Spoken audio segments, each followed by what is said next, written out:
அகமொழி விழிகள் என்ற ஒரு தமிழ் திரைப்படம்.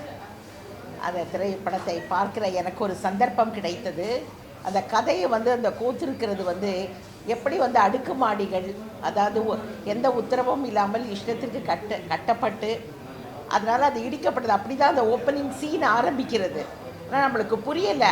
அதுக்கப்புறம் என்னென்னா காதல் கதையாக அது தொடர்ந்து வருது. அதுக்கப்புறம் கடைசியில் அந்த இறுதியில் அவங்க அழகாக அதை அந்த கனெக்ஷன் அதை கொண்டு வராங்க.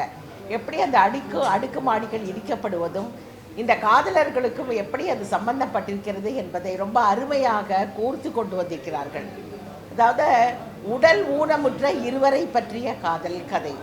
இந்த மாதிரி நம்ம தமிழ் படத்தில் நம்ம முயற்சியை நம்ம டைரக்டர் பாரதிராஜா அவர்கள் கூட 1980 இப்படி ஒரு காதல் கதையை எடுத்தார்.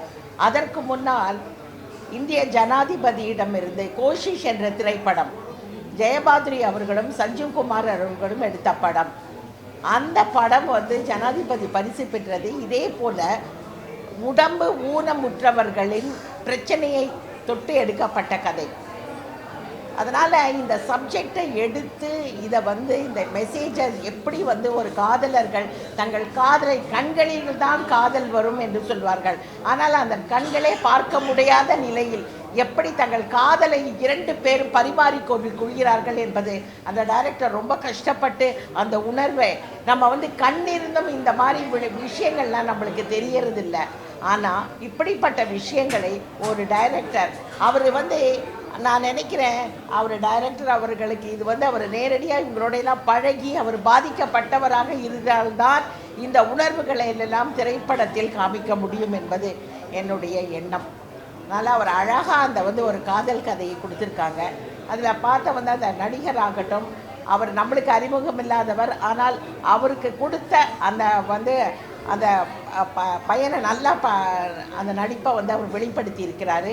அந்த புதுமுகை நடிகையும் நாம் பாராட்ட வேண்டும். அதே போல் கண்டிப்பாக இசையை குறிப்பிட்டு சொல்ல வேண்டும். அதாவது அந்த பின்னணி இசையாகட்டும், அதில் பாடுறாங்கல்ல அவங்க 2 பேரும், அவங்க பாடுறது அந்த பாடல் காதலர்கள் இன்றைக்கு காதலிக்கும் காதலர்கள் கூட இந்த பாடல்களை தங்களுடைய காதலை பரிமாறக்கொள்ள ஒரு ஏதுவாக ஒரு பாடலாக எடுத்துக்கொள்ளலாம் என்று சொல்லலாம். அந்த பாடலை இரவு வேளையில் உட்கார்ந்து அமைதியாக கேட்டால் கூட அவளை ரசிக்கிறோமா. எப்படி அவர்கள் அழகான தமிழில் அந்த தமிழ் நான் என்னென்னா நாங்கள் ஏஎல்எஸ் ப்ரொடக்ஷன்ஸ் 1950 சுமார் 50 திரைப்படங்கள் நாங்கள் எடுத்திருக்கோம். தமிழ், தெலுங்கு, மலையாளம், கன்னடம், ஹிந்தி இத்தனை படங்கள் எடுத்திருக்கிறோம். ஏஎல்எஸ் ப்ரொடக்ஷன், என்னுடைய சிறிய மாமனார் கவியரசு கண்ணதாசன், என்னுடைய மைத்துனர் பஞ்சு அருணாச்சலம், நாங்கள் 3 தலைமுறையாக இந்த சினிமா உலகில் தான் இருக்கிறோம். அதனால் எங்களுக்கு எல்லா படங்களையும் நாங்கள் பார்த்துருக்கோம். எந்தெந்த படங்கள் வெற்றி பெறும், எந்தெந்த படங்கள் தோல்வியடும் என்பதை எங்களுக்கு எல்லாம் தெரியும். ஆனால் இந்த மாதிரி ஒரு சப்ஜெக்டை தைரியமாக இந்த உணர்வை அதாவது அந்த மாதிரி நம்ம ரோமியோ அண்ட் ஜூலியட் அந்த காதலை சொல்லுவோம். எப்படி கண் தெரியாத 2 பேர் காதலிச்சு அந்த குடும்ப எதிர்ப்புக்கு நடுவில் அவங்க எப்படி அதை அது எப்படி இந்த எதிர்க்கிறாங்க ரொம்ப அழகாக சொல்லியிருக்கிறாங்க. எப்பொழுதுமே நம்ம தமிழ் பட உலகம் என்னவென்றால் மற்ற தேசத்திலிருந்து வரும் எல்லோரையும் கூப்பிடுவாங்க, அரவணைச்சுப்போம். அதுபோல் இந்த புதிய தயாரிப்பாளரையும் டைரக்டரையும் நம்ம 2 கரம் கொண்டு வரவேற்போம்.